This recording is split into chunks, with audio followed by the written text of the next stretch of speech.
On its roster, the following is a test of ship's whistle and general alarm. Please disregard. Hi, everyone. We're about to hear a whistle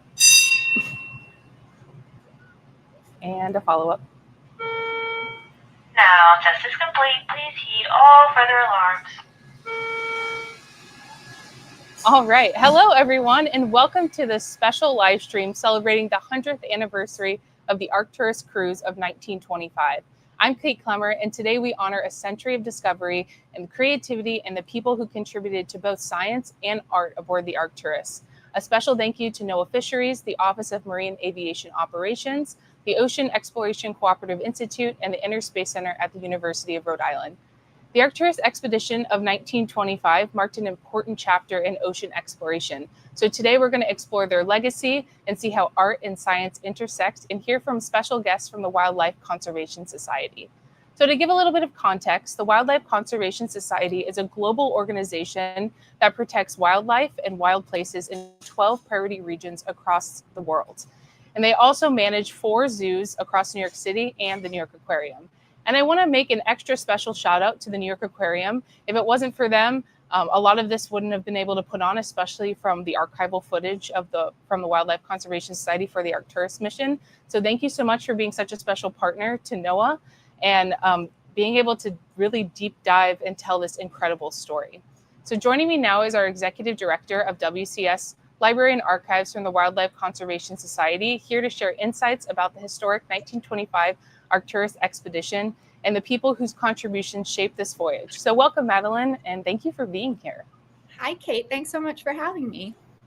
Yeah, we're super excited to learn more about this mission and super grateful to have this archival footage to show everybody. So to get us started, can you briefly explain what the 1925 Arcturus expedition was and why it's significant in the history of ocean exploration?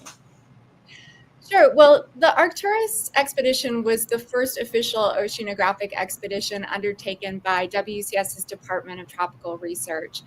And to understand why it mattered, I'll give you just a little bit of context here. So WCS, the Wildlife Conservation Society, was founded in 1895 with a focus on protecting wildlife, promoting the study of zoology, and developing a new zoo for New York, which became the Bronx Zoo. WCS's Department of Tropical Research was created by the Bronx Zoo's first curator of ornithology, William Beebe, who believed in the importance of studying animals in their natural habitats and helped to shape the discipline that we really know today as field ecology. And you can see him here in this photo. Prior to the Arcturus expedition, the Department of Tropical Research's work had really focused on terrestrial wildlife. But by the 1920s, they were becoming increasingly interested in turning this ecological lens that they had developed on marine species. These stories aren't really widely known today, but at that time, Beebe and the Department of Tropical Research were quite famous, and the expedition created a huge amount of media buzz. The New Yorker magazine, and it's actually the very first issue of the New Yorker, speculated that it could be one of the world's most important voyages of discovery. So really ambitious language there. And there were also newspapers of the time that went wild with these headlines about giant squid and lost treasures. But in fact, the purpose of the expedition, which lasted for 6 months, was to explore the wildlife of the Sargasso Sea, the Humboldt Current, and the Galapagos Islands. And some of that work went as planned. They came back with records of dozens of new species, but those lofty goals to explore the Sargasso Sea and the Humboldt Current didn't quite pan out as expected. So they decided, in an effort to add value to the expedition, to tack on another stop and to stay for 4 days and 4 nights in the Hudson Canyon, which had not previously been explored in any meaningful way before that time. Wow. So what did they find when they were out in the Hudson Canyon? Yeah, well, they emerged from that work just absolutely blown away by the diversity of species that they observed, from fish that they thought only lived in the tropics to deep sea stars. And you see some of these images. Oh, they're the deep sea stars. Some of these images here. What was really especially impressive to them was just how close these unusual species were to New York City.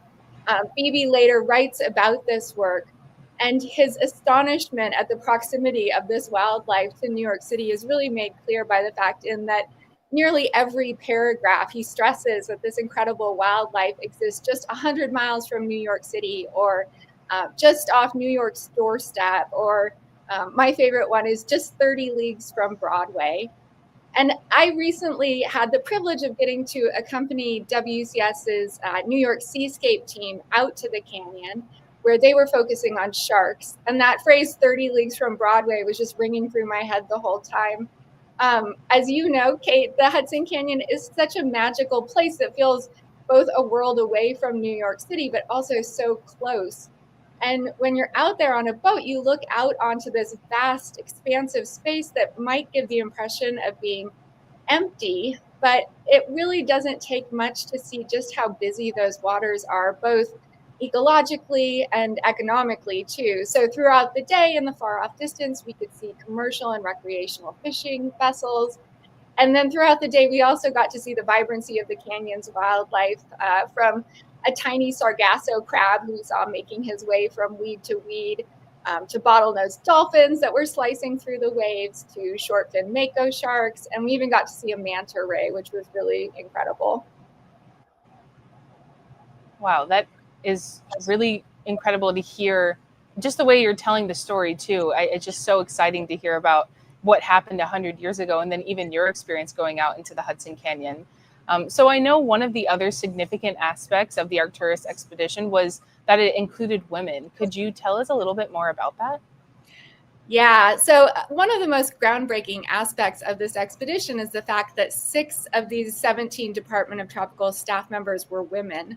And again, for some context, this was just unheard of at this time. We're talking about a time where women in science was rare, and women on research expeditions were practically taboo. In fact, there was a longstanding superstition that women on boats brought bad luck. So the press had an absolute field day with all of this. There were articles that joked that explorers like Da Gama and Marco Polo were going to be rolling in their graves. But, you know, these women weren't just along for a ride. They were there to do serious scientific work. And I think what really drove home for me just how unusual all of this was actually hearing, I think through you, Kate, from a retired NOAA staff member who said that even in the 1970s, she was discouraged from doing ocean research because she was a woman. So I think it really can't be understated just how bold and special it was that these women were out there doing this work in 1925. Yeah, I agree. And it's incredible to see the footage that we have in the photographs. It just really makes that impact so much more. So who were some of the women involved in this expedition, and what kind of science contributions did they make? Well, all of these women are completely fascinating, but I'll just highlight a few of them for us today. First is Marie Fish, the perfectly named Marie Fish. She started her career, there you see her, she started her career with the U.S. Fisheries Bureau, and she later did pioneering work for the U.S. Navy on marine bioacoustics. She also helped actually to establish the marine biology and oceanography programs at the University of Rhode Island with her husband, Charles. But what was really special about her work during this expedition, you're seeing some of this research here, was that she became the first person to collect and identify the eggs of the American eel. So this is a mystery that had eluded scientists for ages, and she does this during this expedition. Another really interesting member of the Department of Tropical Research was Ruth Rose, who you see here. She had participated in previous Department of Tropical Research expeditions, and she wore many hats. She was an artist, she was a lab assistant, she was a press agent, she was a historian, and she actually co-wrote with William Beebe the popular account of the expedition called the Arcturus Adventure. It was a bestseller. I should have mentioned too, she also did helmet diving too, as you can see there. This experience as part of these expeditions really lays the groundwork for the next turn in her career. She goes on to become a screenwriter for some Hollywood blockbusters, including perhaps one of the best known films of all time, King Kong.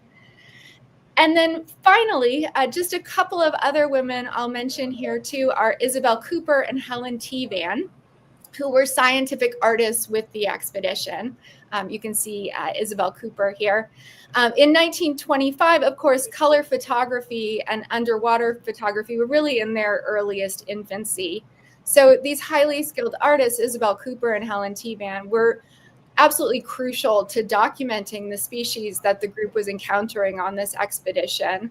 And as you saw from those illustrations before, they're absolutely beautiful, but they were also vital to communicating this science from the Department of Tropical Research too. Wow. In what ways did these women's contributions kind of ripple outward, and what's their legacy like today? Yeah, well, I love this question. I think it can really be answered on a few different levels. I think on one level, there are these tangible contributions in the form of the scientific discoveries that they made, their research outputs, both the research publications like what you're seeing here, that the scientists were producing for technical audiences, and also the scientific illustrations which served as documentation. But then I think there's also this other level, and maybe even more meaningful one, and that's the attention that this work generated among popular audiences. So their work appeared to the public in pretty direct ways, like in popular publications of the era that featured the illustrations, as well as in maybe more indirect ways, like informing these Hollywood screenplays of the era. But really, as a whole, all coming together to help shape public perceptions about marine species and to inspire an interest in them at the time, too. And then finally, I think we also can't underestimate the power of their visibility on this trip, too. So with all of this media attention, I think it's easy to imagine the influence that this could have on young girls who are seeing these women in these really central roles. We have some footage here of Isabel Cooper doing some helmet diving while she's painting underwater too. And seeing these images, this kind of representation, of course, can ripple out for generations. I should also say too that this is a legacy that WCS deliberately continues on today through its Career Lattice program, which supports career development programming, in part to expand representation in STEM roles. It's incredible. This footage is amazing. I just even like just taking it in and looking at the footage with the sea lions and her. So there's Ruth Rhodes hanging out with some sea lions during the expedition. And this is all footage that we hold in the Wildlife Conservation Society archives. And we're fortunate to get some support from the Council of Library and Information Resources last year to be able to digitize. Wow, Madeline, thank you so much for your insights and sharing this beautiful archive with us, and hoping bringing much more traction for the public to know that, you know, these resources are now living on this YouTube page, and people can go back and watch this and learn about the legacy and the history that WCS has brought to us today. And then even hearing that we're out in Hudson Canyon right now doing similar things, you know, looking for deep sea species, collecting coral samples, having an artist on board here with us to recreate some of that initial artwork with pen to paper and colored pencils. So it's just really incredible that we get to hear about those legacies today while actually being out in Hudson Canyon. So we're actually going to bring you back for Q&A. So this is just a reminder for everyone, kind of like how we've been doing. Please put your questions in the chat, and we'll go through them at the end of our segment. We've got two other guests that are going to be joined with us today, so we've got a lot more to go through. So we're going to say bye to Madeline now, but she'll be back. Thank you so much again, Madeline. Thanks, Kate. So as we've been exploring the legacy of the 1925 Arcturus cruise, it's amazing to see how these stories from a century ago can still inspire us today. So we're now going to be joined with artist Anita Glesta, where she's going to showcase some of her artwork and talk through intentions and process. So welcome, Anita. Hello. Hi, everybody. Good to be here, and I'm really honored to be able to join NOAA and to be working with the Wildlife Conservation Society to mark the 100th anniversary of the Arcturus discovery of the Hudson Canyon. And always inspired by what Maddie has shown us. It really is remarkable to think both of the discovery of this incredible phenomena, basically in the backyard of New York City, just 100 miles offshore, and of these remarkable women who did a lot of creative and inspiring work. So thank you for that. I'm also not actually aboard a vessel right now because the weather has been uncooperative. And so as intended, I'm actually by the ocean on Fire Island, but in a few weeks, I'll be able to go out and explore as well before the weather becomes too rough. I guess I'll talk a little bit about this incredible opportunity to work with Wildlife Conservation Society, some of the footage that NOAA collects, and some of the archival footage to put together what I consider to be a contemporary translation of the marine life that's seen at the in the Hudson Canyon. So to give you a sense of my approach, I'm going to explain what I do. And many of my projects are in public spaces, engaging communities directly. My mediums range from painting and sculpture to video and animation and sound, and they're more often than not engaging the public space is a major concern of my work. This was on 80-foot sidewalk in Red Hook, Brooklyn, in front of the Brooklyn Public Library, and it was an homage to Hurricane Sandy, which 5 years prior affected deeply that neighborhood. And so the experience of being able to walk on this fish gives an understanding more of our proximity to water. It grew out of an invitation to participate in the first climate change conference in Copenhagen in 2009. And this work that I did for that was on how climate change affects women in the developing world. And at that time, I realized that the streets of Manhattan, when I came back, were clearly just arteries that connected the Hudson River and the East River and eventually to the ocean. And so I began to project fish on the sidewalk in 2013, and it later became a traveling work throughout the world wherever I believe there was a strong relationship of the waterfront to possible flooding, actually. But I also am very interested in our internal physiology and how our bodies move automatically. We're kind of like cars with our feet on the pedal, unaware of the mechanisms at work until something goes wrong. And this curiosity led me to pursue research and a fellowship in neuroscience, which explored how the vagus nerve, which is the largest nerve in our body, can be regulated to reduce anxiety through moving image art.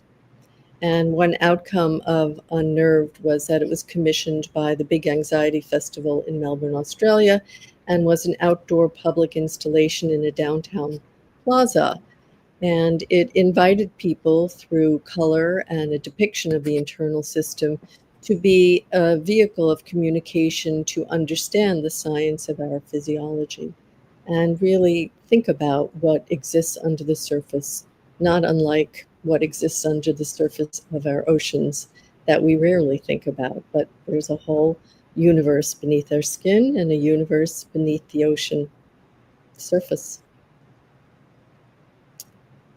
So this is a little bit of seeing what it was like in a big plaza to watch this animation. It's a little hard to see the details of it, but it depicts our body. And the curiosity that I have for this upcoming expedition was really sparked by a passage that Maddie Thompson shared with me when I visited the Bronx Zoo and saw the archives. And it was William Beebe and Ruth Rose's archives that I heard a beautiful passage which was about a fish changing color that William Beebe perceived. And it was an observation that would have been dismissed as anthropomorphism, but right now we kind of look at it differently because he gave attribution to changing color of fish to their moods. And I'm going to play a little bit of that right now.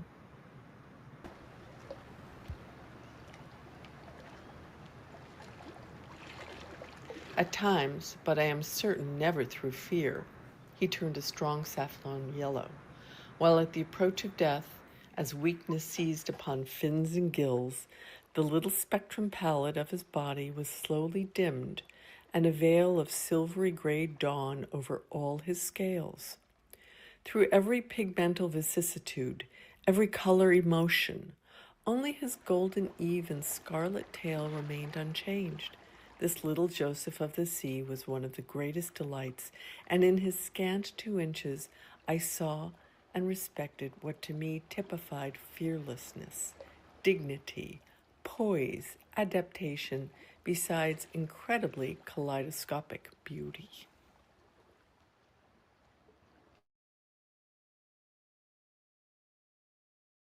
So I combined my own animations with some of the drawings by the artists on board. And of course, that was me talking over the wonderful passage by William Beebe. And so looking ahead at what I'll be doing with NOAA and with the scientists from the Wildlife Conservation Society, I'll be creating a multimedia installation that will intertwine the history, the exploration, and the discoveries of this undercharted underwater world. And this is going to integrate recorded sounds, interpretive animations, paintings, and will also honor, of course, the women artists who joined the Arcturus expedition 100 years ago. And like the women artists on board the Arcturus, my work aims to invite a broad public to reconsider both scientific achievements and the essential role of creativity in advancing knowledge. Their legacy reminds us that inclusivity is crucial to shaping the future of science and art, especially as climate change and the environmental degradation threatens our oceans.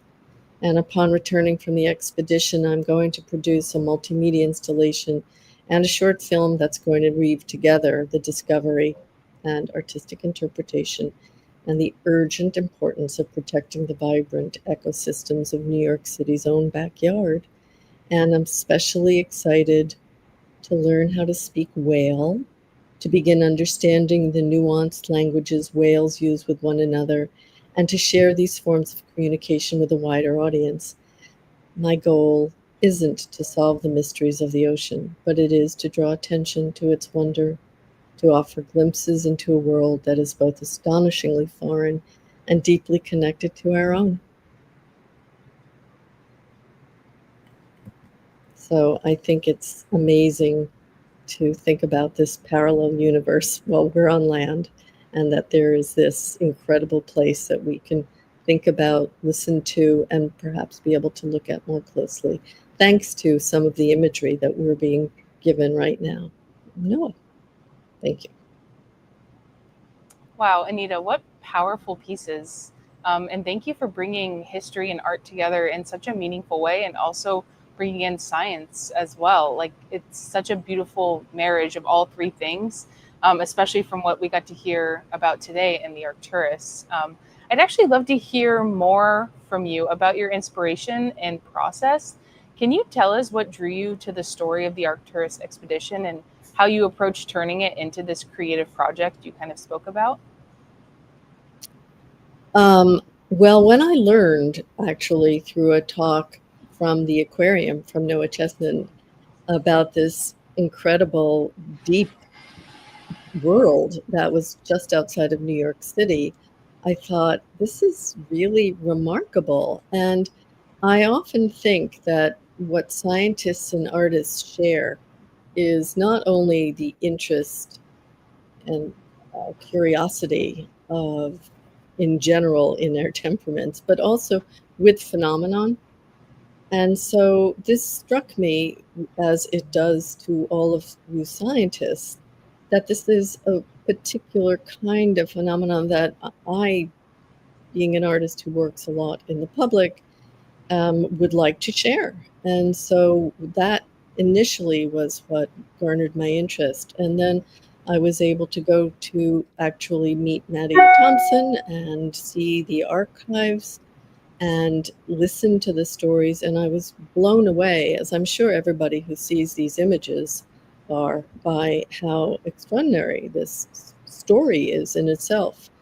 And, you know, there are so many other different kinds of stories of innovation by women artists, which I'm not going to go into right now, but I think that this is a vast exploration of that links our, what is beautiful about sharing the planet as humans with marine life. And so I do feel that I have a role to be able to integrate these stories, your explorations, the history, and then interpret it as these women artists did, as a translator of the science.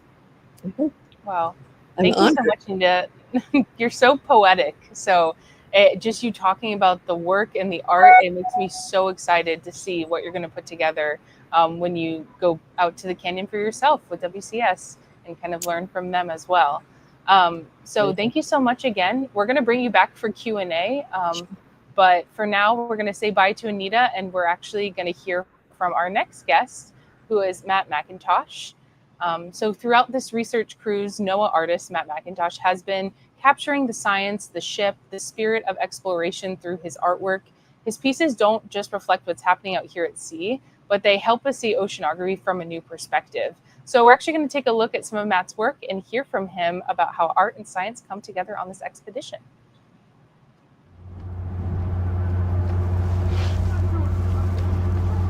Hi, I'm Matt McIntosh, and I'm the artist on board, and it's a huge privilege to be on board, not only because they made room for me, but also because it's a huge honor to be here 100 years after the Arcturus mission. And I'm here to do a couple different things. I'm drawing a little bit. I'm using color pencils, which I haven't used for a while, kind of like I said, as a nod to the mission 100 years ago. You know, they used pencil, pen, paint brushes. The whole reason they brought artists on board was so that they could show the colors of the different creatures that they were bringing up. They only had black and white photography back then. And so I'm just gathering a ton of content while I'm here. I'm drawing, I'm taking photographs, doing some time lapses. I've done some projects before about deep sea critters, specifically a whale fall, and I've spent hours and hours and hours studying some of this ROV footage from the West Coast, the Pacific, but there's something about it happening live. I knew from a young age I really liked art, and then once I got to middle school, we found out that I had dyslexia, so it made sense. I would say dyslexia is kind of on a spectrum. It's different for everybody. For me, specifically, I have very hard time comprehending words when they're written. I've gotten way better. I'm way faster than I ever was, but I was always, you know, a grade or two behind everybody else. And I also realized that I did not like learning that way. What I liked, and I found out I liked learning, was like watching documentaries or watching TV where they would explain science or explain history, and they would do it with visuals. I want to do right by, you know, the ones that came before me, and we're doing the same sort of thing, like from the Arcturus mission. You know, they documented what was going on, so I want to be able to document what's going on just like they did and do just as good of a job as they did, because what they did was amazing.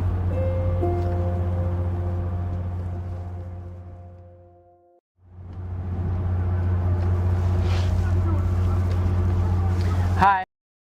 To see Matt's artwork up close and hear a little bit about what his story is and how he became the artist he is today. So now I have Matt here live with me. Say hi, Matt. Hi, everybody.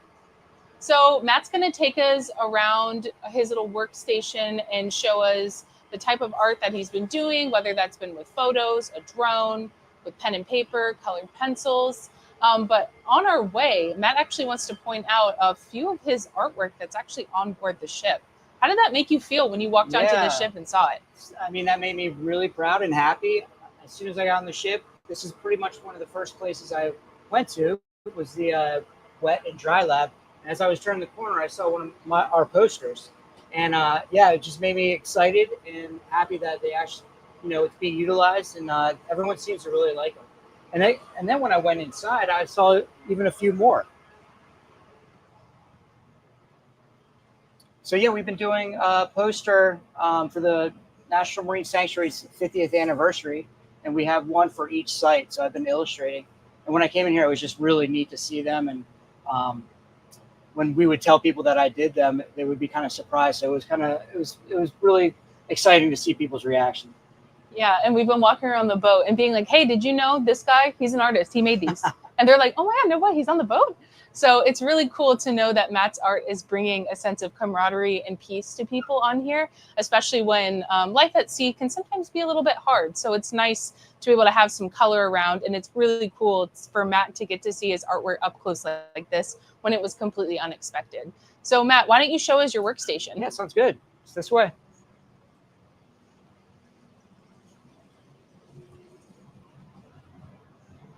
So walk us through your setup here. What do we got going on? So it's kind of like a cluster right now, but I pretty much have a lot of the tools that I've been using on this cruise and this mission. When we first got into port, I was flying my drone to get some great shots, aerial shots of the Nancy Foster and Woods Hole. I also have been utilizing my camera quite a bit, taking a lot of still shots, but I'm also getting a little bit of video for a project I want to do after this mission. And you can see some of my photographs that I have been taking throughout the last several days. Right here we have the deckhands and launching the ROV. There's someone in the back with a crane lifting the ROV and putting it in the water. So I was trying to get some good shots of that. And let's see what else we have. So we have the scientists inside the wet lab where we are right now.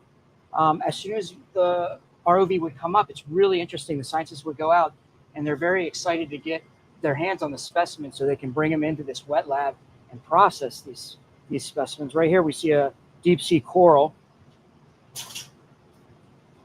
Again, and they're doing diligent work. They're making sure that they're documenting everything, and it's just amazing to see the scientists at work. We try to stay out of their way as much as we can, but we also want to get some really good shots. Here we see Adrian he's cleaning off a coral head right now to try to get any biomatter that's not related to the coral. He's trying to get it off of the coral, so it's a pure sample. And here, just like what I was talking about, we have two scientists, Layla and Jen, coming back into the lab after retrieving some specimens from the ROV. Yeah, and it's kind of cool to think about that. Pictures and photography, they tell a story. And so that's what Matt's doing on this expedition, is he's telling stories through his art, through his photographs and things like that. So actually, let's just point right over here to some of his artwork. This looks like one of the octopus that you've been working on, right? This is some of your... As a nod to the 1925 mission, 100 years ago, the Arcturus mission. In my downtime, I've been trying to kind of, do a little similar work. When I would see something really cool on the live stream, I would, pause it and take a screen grab so that I could kind of study it and draw it. I'm using colored pencils and ink right here. First, I use pencil to kind of sketch it in exactly what I want. So this one I'm currently working on. And there's a couple others that'll be fun to show you. This one I think you've seen already, but this is a fun one where a crab was hiding underneath an anemone. I just found it humorous. It almost looks like hair to me. And Matt's been really inspiring people on board to, bring out the sketch pad and start drawing things as well, which, again, is really a nod to the Arcturus mission. We've all been learning about it and has been really excited for this live stream. So we're all kind of contributing in our own ways. And this cool. This is great. This is Yeah. a monkfish. It's also called, what it was called? Goosefish. Goosefish or a monkfish. And it was actually really interesting. Just about 5 or 10 minutes ago, the ROV just came up on another one of these monkfish. But I love this one. They really camouflage into the seabed. This one doesn't do justice how well, like, you can barely see them when they're on the seabed. Cool. Thanks, Matt. Thanks for showing us around. We're actually going to head back to do some Q&A as well, and we're going to bring back Madeline and Anita to answer any questions the chat might have.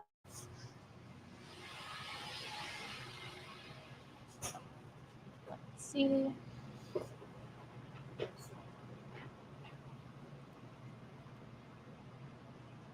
All right. And we'll just be waiting for Anita and Madeline to join us back in. Let's see. I'll start going through the chat. Hi, everybody. Nice to see you. So nice to see that back studio area that you have there, Matt. That looks great. Yeah, he's been working away back there every time. I'm like, Matt, what are you doing? He's like, oh, I'm drawing. I'm an artist. And I was like, all right, cool. It's a great lab. It's a lot of fun. Yeah. All right, let's see. Looks like we have a question for you, Maddie. Someone's asking, this is really great footage. Is the WCS archives accessible to the public? Yes. So we have this digitized footage that you've been seeing throughout this live stream is available on our website. If you go to library.wcs.org, you can find the archives there, and we have a digital archive section where we've been able to digitize a number of the items in our collection, including some of this great Department of Tropical Research film footage, as well as the illustration collection too. So you can see all of that online. Cool, thank you. Just looking through the chat, lots of people are loving the connections between history, art, and science, saying that these all go hand in hand with each other. People are really liking the archival footage. So cool, there are artists on the ship. Yeah, we're super happy to have Matt out here. And like I said, he's beyond just an artist, right? He's helping with our communications. He's taking, drone shots, helping our camera crew with any stills or reels that we've been putting together. So a very vital part of the team as well. We got another question. How were the artists able to paint underwater? That is a great question, and I still have not completely solved this mystery, but I know that they were working on zinc tablets. So they were taking these zinc tablets down there. We actually have an account from another artist who worked with them in Bermuda, Elsie Bosselman. So she writes a little bit about this work, and she talks about creating this sort of like contraption around her waist with all of her paints attached to it, her paint brushes and her paint, so that they're not floating away while she's trying to do her painting. But yeah, they were working on zinc tablets there. As you can see, some of this helmet diving footage of Isabel Cooper during the Arcturus expedition. And I have to say too, I love seeing Matt's work there in the lab. That's very similar to the way that they were working 100 years ago, where the artists were very much integrated with the scientists working. They also had a wet lab and a dry lab on board the Arcturus expedition. And the scientists and the artists both had their spaces there together, working right next to each other. So cool. This might be a question for Matt or Anita. Do you have to see the animals live to draw them, or can you just remember them in your mind? That's such a good question. You can do both. What about you, Matt? Well, I do like to take a screen grab or draw from a picture, mainly to get the outline accurate and the size and everything. But I can do a lot of the shading and everything based on, I guess, years and years of drawing fish and animals and critters. I can kind of get a good idea of where the light source would be. So yeah, that's what I do. Cool. This question's cool. Matt, what art medium do you think leads itself to creating marine life best? I'm sorry, say that again? What art medium do you think lends itself to creating marine life best? Well, there's so many different mediums, and they all look very different, I would say. So it's really hard to pick one. I mean, I certainly love watercolor. I love acrylics. Um, I love colored pencils. I love just pen and ink. I mean, they're all so different. And right now, a lot of times, what I do for work is I use a like a drawing pad that's connected to the computer, so that way, if I mess up, I don't have to scrap it and start from beginning, because I work on a lot of deadlines and I have to get art done pretty quickly sometimes. Cool. This question's cool too. Why do you believe it is important to educate people about the canyon through art? Well, I think that this is an extraordinary place, first of all, that very few people know about.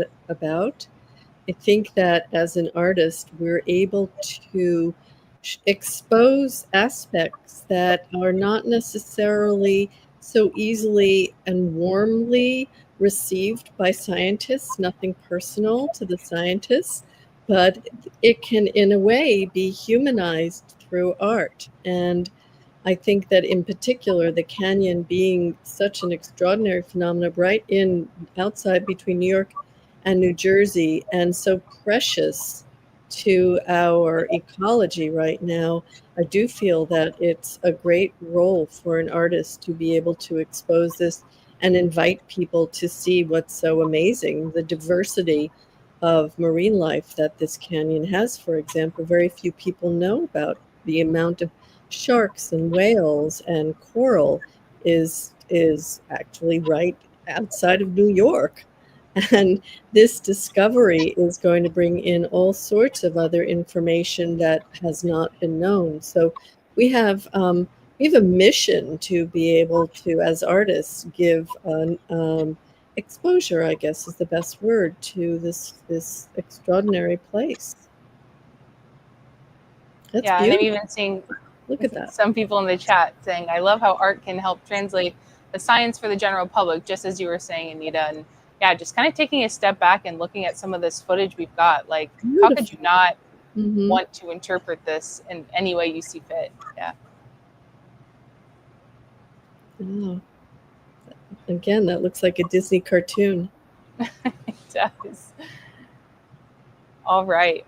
So I think that wraps our questions. I just want to say another huge thank you to Anita and Madeline from WCS and Matt for sharing your expertise with us and really letting us hear from you and your process of just how this Arcturus cruise impacted you all, and kind of just doing this project with you all and learning more and getting to share it with the public has just been so wonderful. So we really appreciate your time for that. And thank you so much. And thank you. And it's not over. I plan to be invading your data and working with you and hearing much more. And thank you again also to Maddie and the Wildlife Conservation, and to you, Matt, for what you're doing on board. It's really a pleasure to have seen that too. So thank you, everyone. Yes, thank you so much. It's such an honor to be here with all of you and celebrating this. Well, before I sign off, I kind of want to throw up the live feed real quick and see what we can find. Maybe there's something cool on right now. Let's take a look. And this is actually, oh, look at this. We're collecting some potential sediment sample, looks like.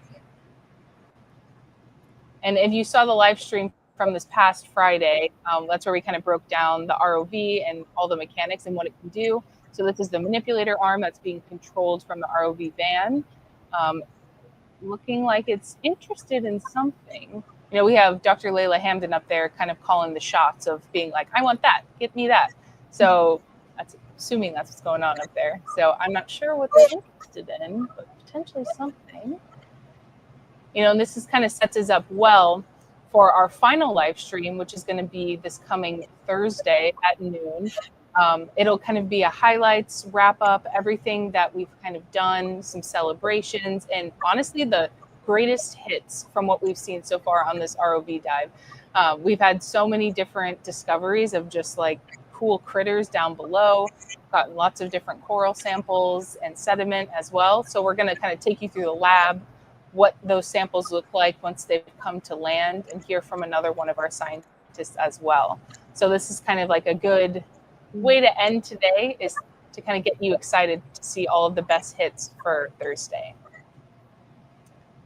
But I think we'll end it here. Thank you so much for joining us, everybody. Again, loving to see WCS representing consistently on our live streams. I think I love the shout outs and everything like that. I think this time we've got New York Aquarium again, Bronx Zoo, Central Park Zoo. I saw a few youth, out of school time hub. Maybe that's a school. I don't know. Lots of schools tuning in. We love to see it. Be sure to follow along for the rest of our live stream series. Our final live stream again will wrap this Thursday at noon. We'll also be doing a short ROV dive that day as well, from 8 to noon. So we kind of put that in. It's a change to the schedule, and we hope to see you then. Thanks so much, everyone.